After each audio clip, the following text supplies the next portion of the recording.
200 अरे मी काय काढलं ते समजून घ्या.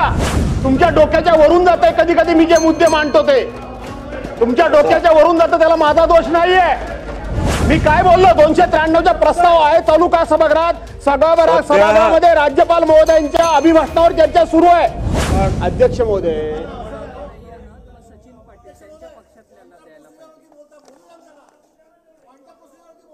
अध्यक्ष महोदय, असं एक झालेलं आहे की भास्कर जाधव प्रत्येक गोष्टीत काही ना काहीतरी टेक्निकल मुद्दा उपस्थित करतो म्हणून मी बऱ्याच वेळेला गप्प बसतो. पण सभागृहामध्ये एक गंभीर विषय मी लक्षात आणून देतो. अध्यक्ष महोदय, मी आजचा ऑर्डर ऑफ डे वाचला आणि त्या ऑर्डर ऑफ डे मध्ये 293चा प्रस्ताव वाचला. मी जाणार आहे आता वरती याच्यामध्ये आशिषजी, त्या 293च्या प्रस्तावावर ज्या सन्मान्य सदस्यांची नावं टाकलेली आहेत त्यातले बरेचसे सदस्य माझ्या माहितीप्रमाणे सभागृहात आलेलेच नाहीत.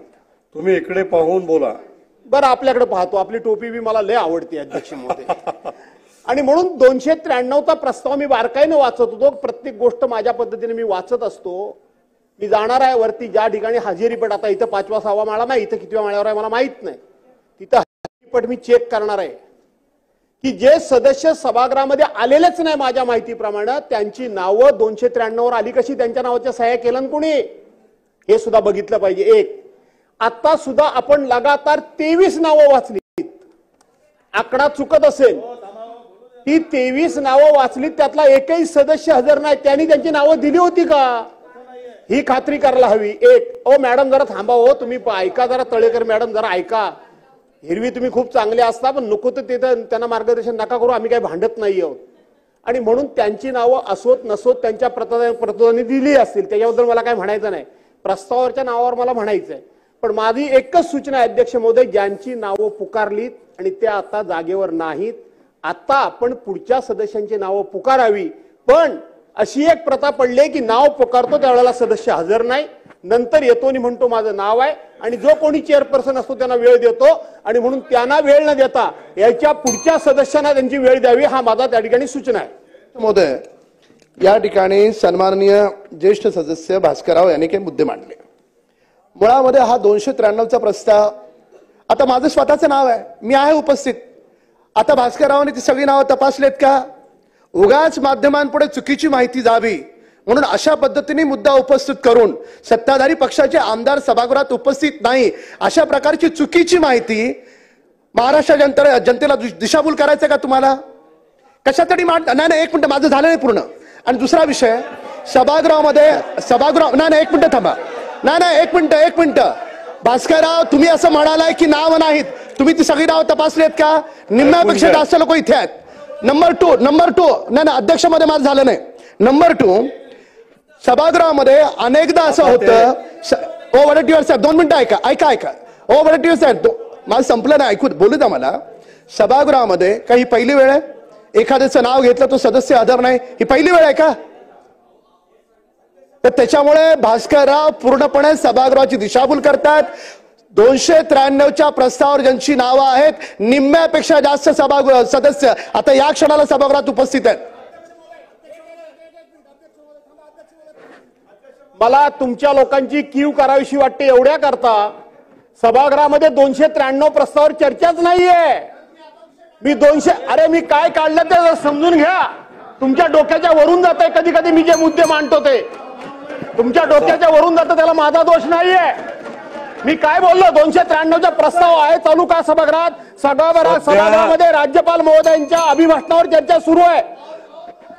अहो 293च्या मी आता सभागृहाला नम्रपणे एक सांगतो आशिषजी, आत्ताच्या आत्ता मी हजेरीपट जाऊन बघणार आणि त्या दिवशी प्रस्ताव आला, त्या दिवशी नावं नसलेल्या सदस्य हजर नसलेल्या सदस्यांची नावं जर आली तर मी सभागृहासमोर उघड करणार.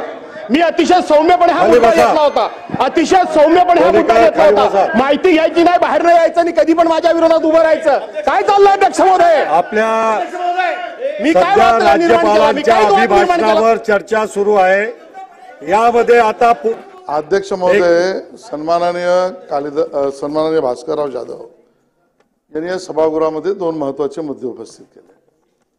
तो त्यांचा अधिकार आहे, त्यांनी पॉइंट ऑफ प्रोसिजरवर ते मुद्दे उपस्थित केले आणि त्याच्यावर त्यांच्या अधिकारांप्रमाणे त्यांनी दोन गोष्टी दाखवल्या. विषय सभागृहासमोर राज्यपालांच्या अभिभाषणाचा होता. आपण स्वतः ज्या पद्धतीने एक पक्ष या पद्धतीने आपण सर्क्युलर नॉर्मली प्रथा परंपरेप्रमाणे जातो, रोटेशन प्रमाणे आपण करतो. या पद्धतीने शिवसेना पक्षाच्या सदस्यांचा संधी असल्यामुळे आपण त्या पक्षाच्या सन्माननीय सदस्यांचं नाव जे आपल्याकडे त्यांच्या पक्षाच्या प्रतोदाकडून मुख्य प्रतोदाकडून आलं असेल त्या पद्धतीने ती नावं आपण पुकारत गेलात.